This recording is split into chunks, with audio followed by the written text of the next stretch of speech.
un topo sur l'écologie, dont l'objectif du coup c'est de démontrer en fait pourquoi c'est le système de production capitaliste qui est à l'origine de la crise climatique d'une certaine ampleur aujourd'hui, et pourquoi on pense en fait au NPA révolutionnaire que c'est nécessaire en fait que ce soit les travailleurs et les travailleuses qui prennent la main sur ce système pour mettre un terme notamment à tous les effets de la crise climatique. Là, on a vu cette semaine en France, il y a les restes de 2 ouragans, Kirk et Leslie, qui ont provoqué des pluies diluviennes un petit peu partout. Et il y a eu des inondations dans de nombreuses villes, à Givors, à Rive-de-Gier. Les gens ils sont sous l'eau notamment. Et il y a même quelqu'un qui a sorti son jet ski pour se déplacer.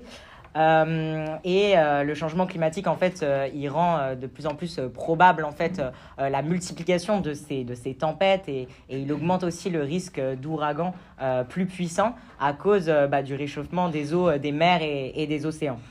Notamment les températures de l'Atlantique qui ont fait que augmenter depuis plus d'un an, atteignant des niveaux de chaleur records. Et en fait, il y a ces tempêtes de ce type-là. Auparavant, elles étaient prévues une fois tous les 130 ans, quoi. Alors qu'aujourd'hui, la probabilité, elle est plus proche d'une fois tous les 53 ans en moyenne. Pour vous donner une idée des ouragans comme l'ouragan Hélène, ce genre de choses, avant, c'était beaucoup moins présent, quoi. Et en fait, la catastrophe climatique et environnementale, elle a aussi envahi la scène médiatique. Et en fait, ça devient une préoccupation, mais un sujet de politisation d'une certaine partie de notre classe, et en particulier dans la jeunesse. Maintenant, on a énormément en fait, de données, de rapports du GIEC, où en fait, on voit que les catastrophes naturelles se multiplient. Et en fait, tout ça, ça révèle la grosse gueule de bois quoi, du capitalisme et de son incapacité à réagir à la crise planétaire qu'il a créée en à peine 150 ans. Quoi. La dernière COP 28, du coup les COP c'est les conférences ou des réunions annuelles d'un peu tous les États pour essayer de se fixer un peu des objectifs climatiques, ce qu'ils appellent. Donc la dernière COP 28, elle s'est tenue à Dubaï et elle confirme que le réchauffement de 1,5 degré de la surface de la planète, qui était prévu pour la fin du siècle, en fait elle est déjà quasiment atteinte, quoi. Les émissions de gaz à effet de serre, ils ont encore augmenté de 7% depuis 2015 aujourd'hui. Et les dégâts du capitalisme sur l'environnement ne se limitent absolument pas au simple réchauffement climatique, même si bien sûr c'est une préoccupation un peu centrale. Mais du coup, il y a un peu des limites planétaires qui ont été établies par un groupe de scientifiques en 2009, et la majorité sont déjà dépassées, quoi. Donc on parle évidemment du changement climatique, mais aussi des ressources en eau potable, de la biochimie des sols, c'est-à-dire les quantités d'azote, de potassium dans les sols qui est perturbé, quoi.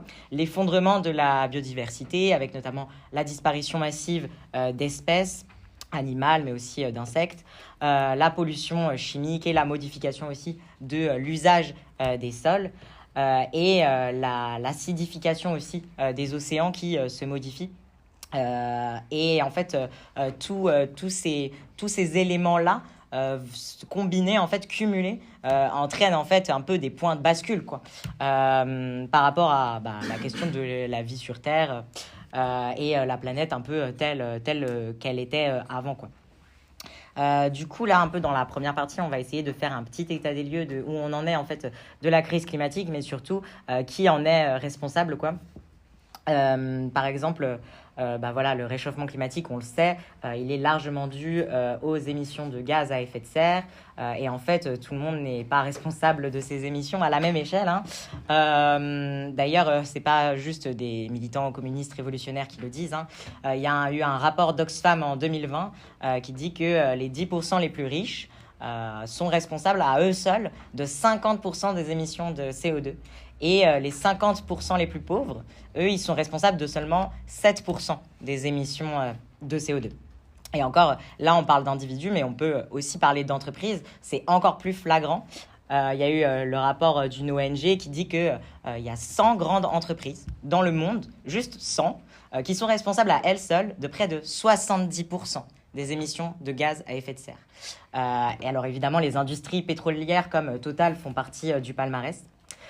Mais du coup, une fois qu'on sait ça, c'est quoi en fait, on peut se demander comment ça se fait que la production capitaliste, la production bourgeoise, en fait, elle pollue autant la planète. Du coup, on va un peu se pencher sur ce qui se raconte aujourd'hui, ce qui se dit à ce sujet, puisqu'il y a beaucoup de courants écologiques, nombre de courants écologiques aujourd'hui qui résonnent pas mal en termes de quantité. On entend parfois, peut-être que vous avez déjà entendu, oui, le problème c'est aussi qu'on est trop nombreux sur la planète, ou encore de dire qu'on produit trop et qu'il faudrait se tourner vers la décroissance, etc., etc. Alors bien sûr, on ne peut pas nier qu'il y a des choses peut-être pas spécialement utiles qu'on produit en surquantité, quoi. On ne peut pas dire non plus que la planète, effectivement, elle ne dispose pas de ressources limitées. Par contre, nous, on ne partage pas l'idée que le problème, il vient de la consommation à l'échelle individuelle, parce qu'en fait, tout ça, ça reviendrait évidemment à se plier justement à ce que les capitalistes, eux, ils souhaitent nous faire croire, c'est-à-dire reporter le problème qui, en fait, eux-mêmes ont causé sur de la responsabilité individuelle et dire c'est à chacun de faire son petit colibri, de faire son petit geste pour changer les choses et c'est certainement pas à nous de remettre en question notre système de production. En fait, nous, ce qu'on dit, c'est que le problème, c'est pas tant qu'est-ce que les gens ils choisissent d'acheter selon l'empreinte carbone de son dentifrice ou je sais pas quoi. Parce qu'en fait, le problème, c'est que aussi dans un système avec une production capitaliste comme la nôtre, quoi, c'est un peu compliqué d'avoir une consommation éthique, on va dire. Et encore, il faut voir qu'est-ce qu'on met derrière le terme, c'est quoi aujourd'hui produire éthique. Non seulement en fait c'est faux de dire qu'on serait toutes et tous responsables de la catastrophe climatique, parce que ça voudrait dire du coup que notre camp social il partagerait l'entière responsabilité du problème avec la bourgeoisie qui décide quand même de comment on produit les choses, en quelle quantité, etc. Mais en plus, du coup, ça voudrait dire réduire le problème à la consommation. En fait, ça conduit à une stratégie perdante, quoi. Parce que du coup, changer les pratiques de consommation dans une société capitaliste qui, elle, ne fait que ouvrir de nouveaux marchés pour la bourgeoisie, qui va des voitures électriques jusqu'aux éponges réutilisables. En fait, on voit bien que ça nous mène un peu dans une impasse parce que du coup, on abandonnerait en fait toute notion de classe sociale et on logerait à la même enseigne en fait un peu le yacht de Bolloré, la voiture d'un ouvrier, en disant qu'en fait c'est à chacun, autant Bolloré que l'ouvrier, de manger bio, local et d'essayer de se déplacer à vélo, quoi. Alors qu'en fait, la consommation, ce qu'on consomme, ce qu'on achète, ce n'est pas un libre choix de la population parce que c'est aussi défini par notre classe sociale et par tout simplement ce qu'on nous propose dans les magasins à côté de chez nous, quoi. En fait, on peut pas décorréler ce que je veux dire par là, c'est qu'on peut pas décorréler la question de la quantité produite par l'économie capitaliste du système économique qui se trouve derrière, quoi. C'est-à-dire, on peut pas décorréler le nombre de trucs qu'on produit, en gros, du fonctionnement même du système capitaliste. Parce qu'en fait, ce que je vais essayer un petit peu d'expliquer après, c'est que le système de production, il est irrationnel. Et c'est pour ça aussi qu'on se retrouve dans la situation actuelle. C'est que, en fait, les capitalistes, eux, ils produisent dans un seul et unique but, c'est générer le plus de profits possible qu'ils vont garder pour eux. Mais par contre, ils tiennent ni compte des besoins réels de la population, ni compte, bien sûr, des limites de la planète, quoi, en termes de ressources notamment. On ne peut pas non plus accepter l'argument de oui, on est trop nombreux en termes d'êtres humains sur Terre. C'est une idée qui remonte un peu aux années 60-70 de dire si on en arrive à une catastrophe climatique pareille, c'est parce qu'il y a trop d'êtres humains, on est plusieurs milliards et du coup ça fait que la planète elle peut pas nous supporter entre guillemets et du coup cette idée elle prétendrait que les ressources planétaires elles sont insuffisantes pour nous par rapport au nombre d'humains. Mais du coup, en fait, pour nous, le problème, c'est pas tant l'aspect limité des ressources, mais bien l'usage qu'en fait la bourgeoisie, quoi, dans le cadre de la production capitaliste. Parce que c'est bien la bourgeoisie qui s'accapare ses ressources, qui s'accapare ses richesses, pour produire seulement ce qui va dans l'intérêt de ses profits, de leurs profits. Et c'est pour ça qu'on fait le constat que c'est les riches qui polluent le plus, que c'est les grandes entreprises qui polluent le plus, alors qu'en parallèle, il y a 800 millions de personnes dans le monde qui ne mangent pas à leur faim, que chaque jour, il y a 25 000 d'entre eux qui en meurent, et que la hausse des prix, elle risque de faire basculer au minimum 100 millions de personnes supplémentaires dans des famines, quoi. Donc voilà, on ne peut pas vraiment dire, en faisant ce constat-là, que le problème il viendrait d'une surpopulation.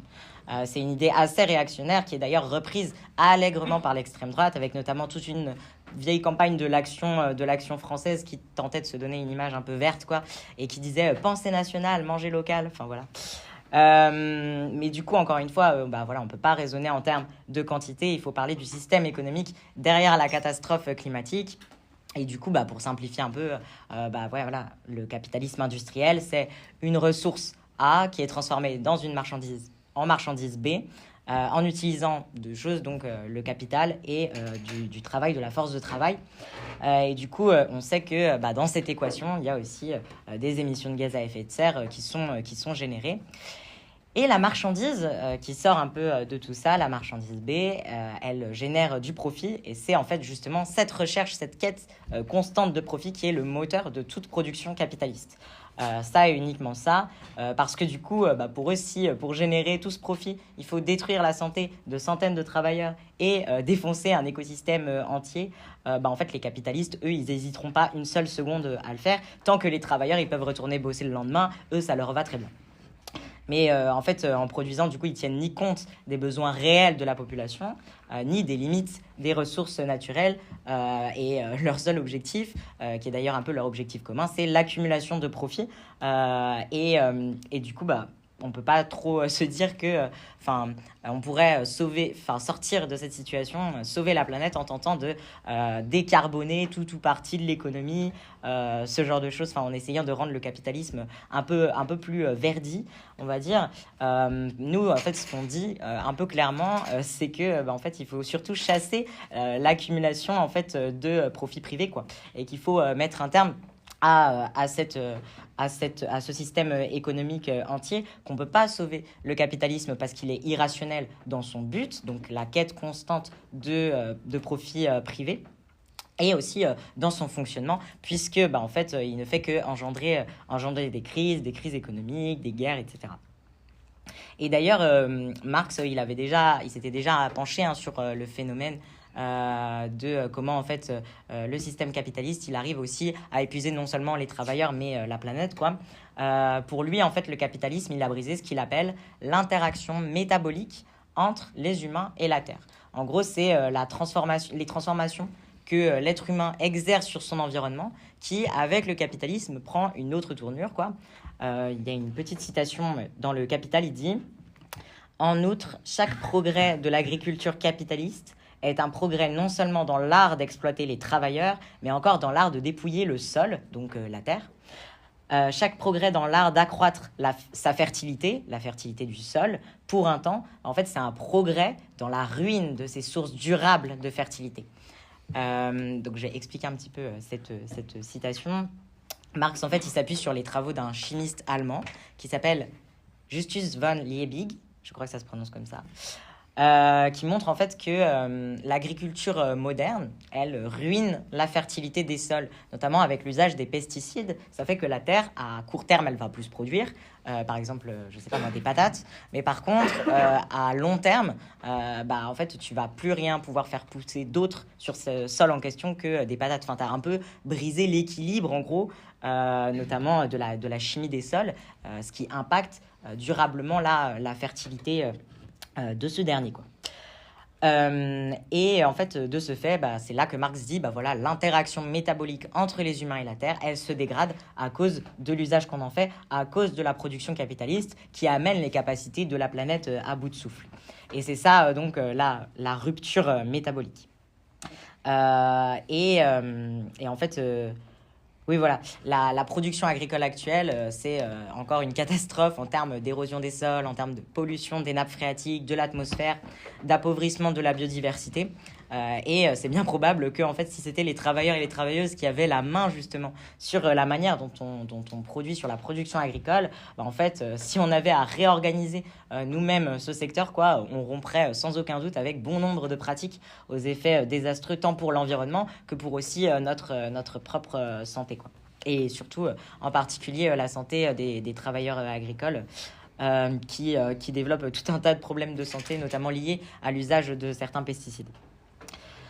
Donc voilà, j'espère que du coup c'est devenu un peu évident que c'est le modèle de production capitaliste qui est bien la cause de la catastrophe climatique d'ampleur et qu'en fait, ils vont pas s'arrêter de l'alimenter tant que en fait, leurs profits, eux, ils se portent bien, ils vont bon train. Et c'est pas qu'en fait les capitalistes ils font une sorte de concours à qui fera fondre la calotte glaciaire le plus rapidement possible, quoi. Mais en fait défoncer la planète pour eux c'est vraiment rentable. Ils y voient vraiment une source de profit à en tirer. On peut parler par exemple de Total Energy qui est en train de construire un pipeline gigantesque, un immense tube quoi, pour acheminer du pétrole, d'ailleurs qui traverse un pays entier, l'Ouganda. Et ça détruit donc à la fois la biodiversité locale, parce qu'il passe par plusieurs réserves naturelles, et il menace aussi d'expulsion des milliers d'habitants à proximité, quoi. Opération bien entendu soutenue par l'impérialisme français, mais c'est un autre topo disponible sur YouTube. Et du coup, oui, c'est ça, Total Energy, eux, ils ont généré près de 20 milliards d'euros de bénéfices en 2023. Du coup, pourquoi ils arrêteraient de faire ce qu'ils font si ça leur permet de générer autant d'argent, 20 milliards de profits juste en 2023. On peut aussi citer Coca-Cola qui est responsable à lui seul de 10% des déchets plastiques au monde. 10% juste Coca-Cola. Du coup, pourquoi en fait il produirait autrement alors que Coca-Cola, alors que son chiffre d'affaires net en 2022 s'élevait à 43 milliards de dollars. Voilà, pour eux, les ressources matérielles comme humaines, c'est simplement un moyen de s'enrichir. Et en fait, tout comme ils n'ont que faire des conditions de travail dégradées qui impactent la santé des travailleurs, en fait, tant que ceux-ci peuvent retourner taffer le lendemain, les capitalistes, ils ont aussi rien à faire de l'impact en fait, de leur système de production sur la planète. Alors bien sûr, toutes ces industries, toutes ces entreprises, elles essayent de se donner une étiquette verte.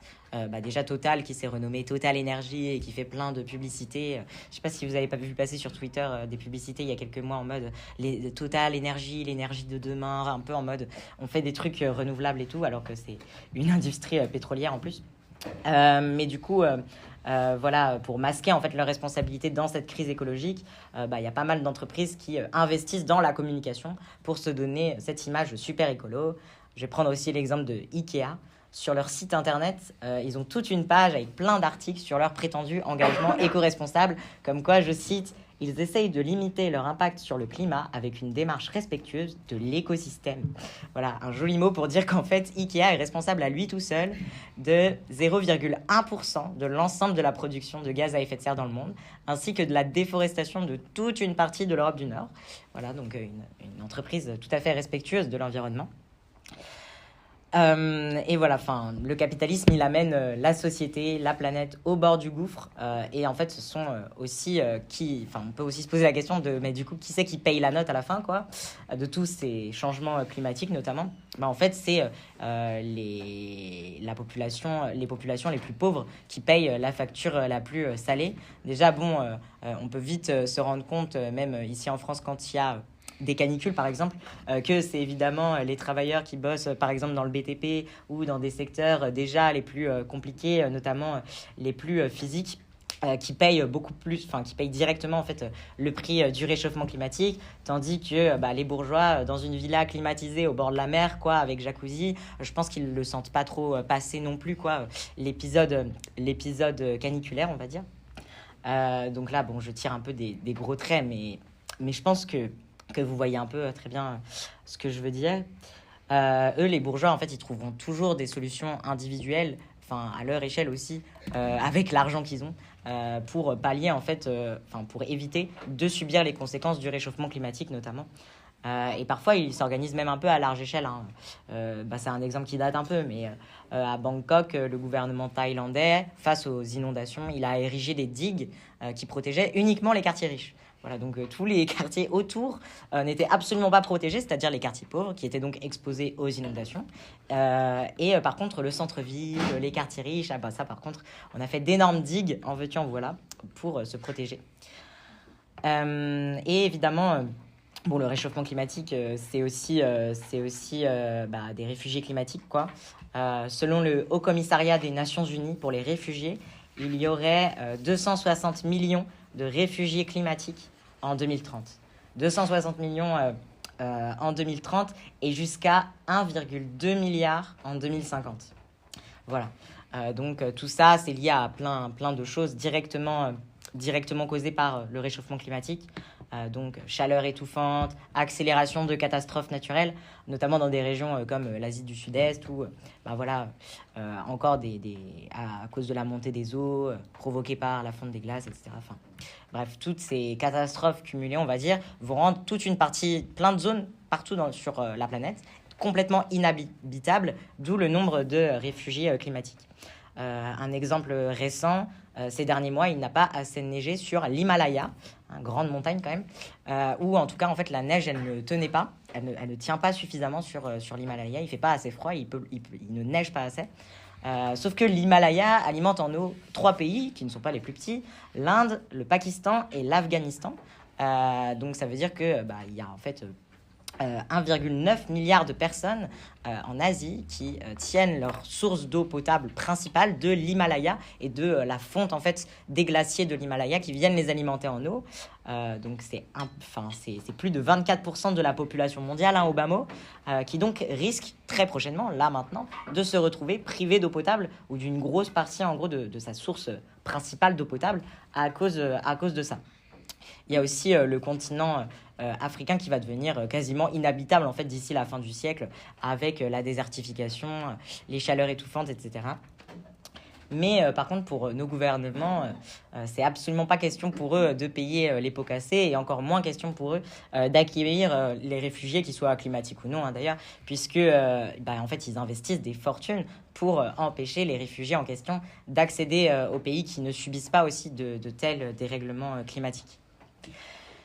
Voilà, je pense que c'est un peu la fin de la première partie, mais du coup, nous on pense que face à la catastrophe annoncée, en fait, il n'y a pas de solution qui ne soit une solution communiste. Enfin, je veux dire, on va pas pouvoir faire dans la demi-mesure ou dans la dentelle, quoi. Si on veut enrayer l'ampleur de la catastrophe climatique dont on commence déjà à voir les effets aujourd'hui, il faut complètement renverser le système capitaliste et on pourra pas vraiment passer autrement pour ça, quoi.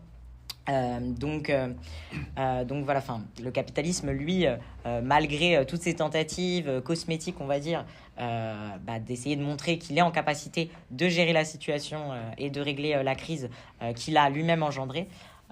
Mais en fait, nous, on n'y croit pas une seule seconde et on pense que finalement, le seul espoir, même en termes de survie de l'humanité, en fait, c'est aussi celui de la conquête du pouvoir par les travailleurs et les travailleuses. Et du coup, je laisse un peu Adrien continuer là-dessus. Merci. Donc le camarade l'a démontré, le capitalisme détruit la planète, mais on va quand même entendre certains de nos bourgeois nationaux, mais pas que, en réalité, nous dire que le capitalisme doit changer. Eh ben non, le capitalisme, il ne peut pas changer. Il est incapable de solutionner lui-même la crise climatique. Ne serait-ce parce qu'il l'a engendrée, mais on va voir par divers exemples qu'il ne peut pas. Une des solutions qu'il a trouvées, c'est la transition énergétique. Si on voulait résumer et être un peu cynique, on dirait que la transition, c'est un peu un piège à con. Mais bon, on va essayer d'aller un peu plus loin que ça, parce qu'en vérité, ce sujet est méga important pour comprendre pourquoi le capitalisme est une impasse à solutionner la crise climatique. Depuis quelques années, donc, on voit une petite musique revenir dans les médias nous disant qu'il faut faire notre transition énergétique. Lors d'une conférence de presse en début d'année consacrée à l'écologie, Macron avait fait mention pendant tout un moment à la transition énergétique. En réalité, cette notion, c'est du vent. La transition d'une énergie à une autre pour produire n'existe pas. Et c'est ce qu'a démontré le chercheur historien Jean-Baptiste Frezos, dont je vous conseille d'aller lire les travaux. Chaque source d'énergie dite nouvelle s'additionne aux précédentes. On va prendre l'exemple du charbon. C'est une source d'énergie qui fait son apparition durant la révolution industrielle, notamment pour alimenter la machine à vapeur. Suite à cela, l'idée communément admise, c'est que l'utilisation du bois comme énergie baisse à partir du moment où le charbon augmente. Or, c'est faux. Le bois continue à servir dans les mines. Au début du XXe siècle, les mines britanniques engloutissaient entre 3 et 4,5 millions de mètres cubes d'étais. Les étais, c'est des petites pièces en bois qui ne peuvent pas servir dans la construction et donc on réinvestit dans le charbon. Donc ça correspond à peu près à la consommation, ça correspond à une consommation qui est largement supérieure en bois par rapport à celle de l'ère pré-industrielle. Donc entendez, l'ère avant qu'on utilise le charbon de façon intensive. Ainsi, on le voit, malgré une nouvelle source d'énergie beaucoup plus performante, le bois était quand même largement utilisé. Cette idée se voit aussi dans le pétrole. Quand l'humanité s'est mise à utiliser du pétrole, cela n'a nullement remplacé le charbon. Au contraire, une alliance entre ces deux sources d'énergie s'est observée. L'exemple des mines de charbon à ciel ouvert est assez frappant. Pour extraire le charbon, on utilise un mélange d'explosifs composé de nitrate d'ammonium et d'essence. En gros, retenez, on utilise du pétrole. Ensuite, des camions alimentés par du pétrole viennent dans les mines pour récupérer le charbon. Et en tout, cette opération, c'est environ 1500 tonnes de diesel par minute qui est utilisée, soit l'équivalent d'une année de consommation d'un ménage moyen états-unien. Bon, alors qu'on ne vienne pas nous faire chier après avec vous pissiez sous la douche et vous consommez moins. Au-delà de ça, le pétrole sert aussi à pouvoir transporter sur de plus longues distances le charbon. Ainsi, on le voit, les énergies anciennes ne disparaissent pas pour laisser la place aux nouvelles. Non, elles s'additionnent, tout comme les profits en réalité. Et c'est là une des raisons pour lesquelles la transition est effectivement une impasse. Les bourgeois n'ont aucun intérêt à ce que tout s'arrête. Les bourgeois n'ont aucun intérêt à ce que s'arrêtent les énergies fossiles, comme le préconisent les scientifiques du GIEC, qui ne sont pas, on va se l'accorder, des bolcheviks avec les couteaux entre les dents, qu'on soit bien clair. Car le but, tant qu'il restera un tout petit peu d'énergie à cramer, les bourgeois le feront. Car le but est de générer du profit, peu importe les conséquences sociales et écologiques. Malgré tout, depuis 10 ou 20 ans, on voit apparaître de nouvelles sources d'énergie qui sont dites vertes. En vérité, ces énergies sont une nouvelle impasse dans la lutte contre le réchauffement climatique, mais un nouveau moyen pour les capitalistes d'ouvrir de nouveaux marchés et de faire de l'argent, vous vous en doutez. Un petit exemple. En Chine, un grand complexe énergétique a été mis en place. Il associe panneaux solaires, énergie éolienne et centrales thermiques. La centrale thermique puise dans le charbon local afin de pallier les variations d'émissions énergétiques des énergies renouvelables. On peut aussi citer le plus grand parc éolien en mer au large de la Norvège, qui sert en réalité à alimenter une plateforme pétrolière. Ainsi, on voit qu'en réalité, le problème de l'énergie est double. D'abord, étant donné qu'aucune transition n'a eu lieu dans l'histoire, toutes les énergies s'ajoutent. Sortir des énergies fossiles, cela nécessiterait de repenser intégralement tout le système économique. Mais au-delà de repenser comment on produit, il est important de repenser ce qu'on produit. L'énergie sert aujourd'hui avant tout à produire des biens de consommation ou des biens afin de les acheminer. Cependant, à quoi bon produire plus vert si dans le même temps on continue de produire toujours autant ?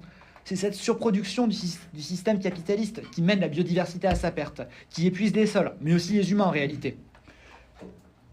C'est symptomatique de ce qu'est le système capitaliste, un système économique et social où le but est d'engranger le plus de profit. Qu'importe que cela ne corresponde pas aux besoins des gens, tant que l'argent coule à flot pour les bourgeois. C'est pour cela que le capitalisme ne peut solutionner à lui tout seul la crise climatique. Marx le disait déjà en son temps, et le camarade l'a bien rappelé, le système capitaliste est là de piller les travailleurs, mais aussi les sols. Pour produire en fonction des besoins réels des gens, cela va nécessairement passer par la contrainte des capitalistes. Et quand je parle de contrainte, c'est pas « Oh, s'il vous plaît, messieurs les capitalistes, voudriez-vous bien, dans votre grande mansuétude, arrêter de polluer ?» Non, ça va être, on va leur dire, maintenant, vous allez nous rendre les moyens de production et on va produire comme on le veut. Bon, c'est pas ce qui se passe en ce moment, vous vous en doutez. Ce qui est mis en place, notamment à Kyoto, on va revenir rapidement parce que le temps file, mais c'est des crédits à polluer. C'est en gros, à Kyoto, donc c'est la COP 3, donc en 2005, si je ne m'abuse, où on a décidé de mettre en place des crédits à polluer. Les États faisaient un bilan des émissions que les entreprises devaient générer tous les ans. Celles qui dépassaient leur taux devaient payer une amende. Pour contourner cela, les entreprises qui émettaient moins que de crédits qu'elles en avaient, elles pouvaient le revendre à des entreprises qui en utilisaient trop. Le tout était utilisé avec de l'argent réel. Ça a permis en réalité aux entreprises de générer énormément d'argent. Rien qu'en 2006, par exemple, la sidérurgie européenne empochait près de 490 millions d'euros de bénéfices exceptionnels en vendant du CO2 excédentaire. C'est quasiment 1% du chiffre d'affaires de la filière de la fonte. En Allemagne, l'organe officiel de lutte contre les cartels a accusé le producteur de courant WRE de manipuler le marché pour engranger des bénéfices records de 1,8 milliard d'euros. Ainsi, on le voit en utilisant les mécaniques du système capitaliste, c'est-à-dire en créant un marché des émissions carbone, mais aussi en refusant de toucher à la propriété privée, la mesure a juste servi à grossir les profits des grosses entreprises. Ainsi, encore une fois, le système capitaliste ne peut se résoudre, il peut résoudre lui-même la crise. Il est nécessaire de l'abattre de façon définitive, par une révolution, c'est-à-dire par la prise du pouvoir des travailleurs et travailleuses à l'échelle du monde. Et c'est une des raisons pour lesquelles on est en désaccord total avec les organes réformistes, qui nous présentent la réforme d'un système déjà à bout comme une solution. Il suffit de tirer le bilan des mairies écolos en France pour s'en rendre compte. Ils ont une vision de l'écologie qui ne sert uniquement qu'à taper sur les pauvres et les plus précaires. On va prendre un exemple qui est très lié de là d'où je viens, la ville de Nantes, dans l'ouest de la France, proche de la Bretagne. En 2021, la mairie de Nantes fait passer une circulaire pour interdire les scooters thermiques en ville. Sur le papier, on pourrait se dire que c'est pas forcément une mauvaise idée. Mais bon, en fait, dans ces centres-villes, qui travaillent, les livreurs Uber Eats et Deliveroo. Ces gens-là, ils vont dans les centres-villes pour amener des commandes aux gens. Or, s'ils ne peuvent plus se déplacer en scooter, ils ne peuvent plus travailler. Et certains vont nous dire, ils ont qu'à changer de scooter, prendre des scooters électriques. Oui, mais c'est pas si simple, parce que ça coûte très cher, en fait. Et en réalité, c'est juste un moyen de virer les plus pauvres des villes, à chaque fois. Et en fait, cette mesure-là, elle n'est pas isolée. Cette mesure de taper sur les pauvres, elle s'observe aussi dans les lois anti-squat, dans les lois de place nette. Enfin bref, c'est pas le sujet ici, mais les problématiques écologiques sont très liées à des problématiques sociales. C'est ces mêmes écolos qui vivent en ville qui vont aussi nous faire des remarques condescendantes envers nous, souvent les plus précaires, en disant qu'il faut être plus écolo. Avec cette idée derrière la tête que si on s'y met tous, on arrivera à solutionner la crise climatique. Alors déjà, non. Et le copain l'a bien dit avant, je ne vais pas forcément revenir en détail dessus, mais c'est souvent des gens qui ont un peu beaucoup d'argent en fait qui nous disent ça. Notamment, on nous dit oui, il faut que vous preniez moins l'avion. Ok, pourquoi pas, peut-être prendre moins l'avion, mais on va regarder les chiffres maintenant. Dans l'avion, les ouvriers représentent environ 12,1% de la population. Or, ils ne sont que 2% de l'ensemble des passagers de l'avion en 2021. A contrario, les cadres et professions supérieures, ils sont 9,4% de la population, ils prennent, alors que ils composent 27% des personnes prenant l'avion. Ainsi, on observe quand même que c'est majoritairement les riches qui prennent l'avion et qui polluent en fait, qui créent énormément de kérosène. Pareil, on nous dit qu'il faudrait moins se chauffer. Alors, ok, pourquoi pas, et encore ça se discute, mais dans ce cas-là, on va aussi rappeler que 12 millions de Français n'arrivent pas à se chauffer en 2021. Enfin bref, on aurait pu citer d'autres éco-gestes faisables, comme faire pipi sous la douche ou bien prendre le vélo au lieu d'aller en voiture pour les déplacements courts. Mais bon, en réalité, on l'a bien rappelé, le 71% des émissions de gaz à effet de serre depuis 1988 sont dues à 100 entreprises. Ainsi, nous, NPA, ce qu'on dit, le seul éco-geste valable, c'est de cramer le capitalisme. Bon, maintenant qu'on a dit ça, je pense qu'il est un peu temps de dresser quelques perspectives. Et la question écologiste, en fait, elle est problématique quand il s'agit de poser des solutions. En effet, je pourrais être contenté de vous dire qu'il faut faire la révolution. Voilà, on l'a bien démontré, le capitalisme nuit à la planète, la révolution est la seule solution. Bon, une fois qu'on a dit ça, en fait, on n'a pas dit grand-chose. Et au-delà de ça, ces considérations, l'écologie nous pose un autre problème. Le programme de lutte aujourd'hui dans un monde où la révolution ne va pas devenir demain. Rien qu'un petit exemple pour vous convaincre. Le secteur du transport est extrêmement polluant. Je pense qu'on est tous d'accord là-dessus. La part des émissions carbone du secteur transport, c'est environ 24% des émissions dans le monde. Mais à contrario, en 2020, ça représente aussi 1,5 million de travailleurs. La question est la suivante. Comment concilier les emplois de toutes ces personnes travaillant dans ce secteur polluant tout en ayant une politique visant à limiter nos émissions ? Et cette question, elle n'est pas du tout hypothétique, en fait, de sauvegarde des emplois. C'est ce qui est en train de se passer dans le secteur automobile. On en a parlé ce matin durant le topo. Il y a aussi un très bon article dans notre précédent numéro du journal, chez notre journal, qui en parle, en fait, où les entreprises sont en train de délocaliser ou de fermer leurs usines. Parce qu'elles ont bien conscience qu'ils arrivent à la fin d'un système de production. Donc, comment on fait ? Pour nous, la priorité, c'est de soutenir les travailleurs de ce secteur. Ils ne sont nullement responsables des agissements des bourgeois qui préfèrent, dans le cas des voitures, de les développer au lieu de développer les transports en commun. Mais il faut aussi, face à cela, combattre... Il faut aussi, face à cela, combattre les discours opposant emploi et climat. Surtout lorsque ces derniers servent juste à répandre un discours du patronat visant à toujours plus supprimer des emplois. C'est le cas par exemple d'un tract de Force ouvrière diffusé à PSA Poissy qui disait que les patrons avaient les mêmes intérêts que leurs ouvriers dans la lutte contre le réchauffement climatique, contre ces méchants écolos qui ne veulent que fermer les usines. Bon, c'est faux en fait. Les patrons dans ces cas-là, ils veulent juste faire le plus de profit possible. Qu'importe que ça rende malade les travailleurs ou que ça crame totalement la planète. Face à ça, notre posture est de montrer qu'une autre société est possible, mais aussi nécessaire. Que ces travailleurs de l'automobile savent certes construire des voitures, mais demain, ils seraient aussi capables de construire les transports en commun. Alain Krivine, donc un grand militant communiste des années 60 à 90-2000, il disait en 79 devant des travailleurs construisant des sous-marins de guerre, donc pas vraiment on n'est pas vraiment fan de ça. Il leur disait que d'accord, leur sous-marin était très bien, mais ils pouvaient aussi construire des casseroles. Que c'est pas parce qu'ils n'étaient pas enfermés dans la construction d'un sous-marin qu'ils allaient faire tourner une usine en réalité. Mais cette reconversion, en fait, nous, ce qu'on doit imposer, c'est la reconversion des usines, dans le cadre où, à un moment, on va devoir fermer des usines pour des raisons écologistes. Mais bon, cette reconversion, elle ne sera imposée que par des luttes. Que cela soit dans un contexte français, mais aussi un contexte international. Et c'est ainsi je vais essayer un peu de vous... C'est en fait dans ce contexte international. Il faut intervenir dans tous les mouvements qui luttent contre le capitalisme ou les projets écocidaires. Pour bien entendu y imposer nos mots d'ordre. L'un des exemples les plus frappants ces dernières années est celui de la gestion de l'eau en Uruguay, en Amérique du Sud. On a un peu parlé de l'Ouganda. En Uruguay, c'est un peu le même topo. La situation est vraiment dramatique. Il manque tellement d'eau que la compagnie de gestion de l'eau est condamnée à couper l'eau des rivières à celle de l'eau de la mer. Les gens confient là-bas que l'eau est imbuvable, que même les animaux ne la boivent pas. En 2023, le mélange avait atteint un niveau maximum de sel et de chlorure recommandé par l'OMS. Et il a maintenant dépassé le double de ces seuils. Mais alors, qu'est-ce qui crée ce désastre ? Bon, vous vous en doutez, les industriels. Les industriels, eux, ils disent que c'est à cause de la sécheresse, mais en vérité, la réalité est tout autre. En réalité, c'est du pillage. Cette eau est utilisée pour la plantation à très grande échelle d'eucalyptus ou la culture intensive de soja.